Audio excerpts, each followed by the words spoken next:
that makes up your FICO score, the best way I can explain it. So the number one category here is payment history. 35% of your score is based on negative information, your payment history through your installment accounts. But any tax lien or charge off or collection or late payment, bless you, anything negative goes in this one piece of the pie here, which is 35%, so it's a pretty big chunk. So if you have a 750 FICO score and you have a $1 collection, you're probably going to lose 50 up to 70 points for a collection or anything negative. So we go after and attack that one major section, and I'll get into how we attack in the next slide, but we're going to send out the letters and we're going to see if it's true and accurate. But we want to teach people, when we go after the negative items here, we want to teach people the other 65% of your score.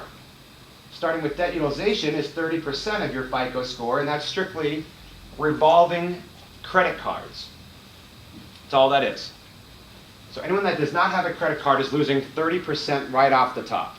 It's that important to have a credit card. So if you send me a client who doesn't have a credit card, number one, the first thing you need to do is get a credit card. Here are 3 companies that will approve you with your 580 credit score.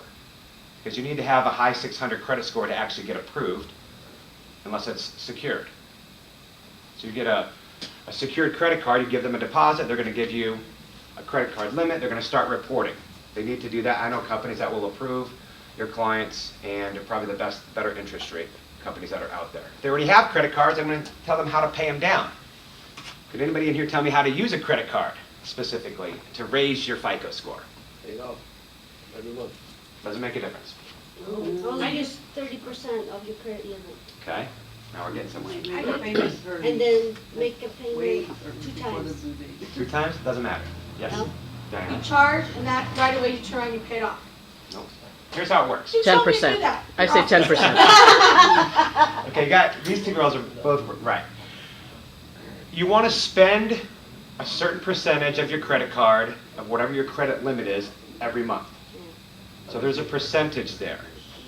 And that percentage is 10 to 30%. I spend 10% of my credit cards of whatever my credit limit is. So if you have a $1,000 credit card limit, I would spend $100 on that credit card. When you get the bill in the mail, you could pay it off, you could pay the minimum balance, it doesn't matter.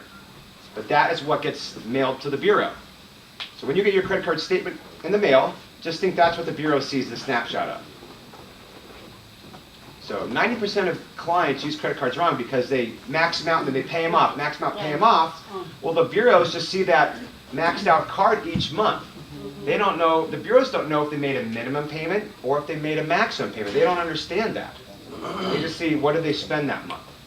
So if you use your cards every single month and max them out, you're going to have a lot lower score. So I would use my credit cards 10%. When I get the bill in the mail, sure, pay it off.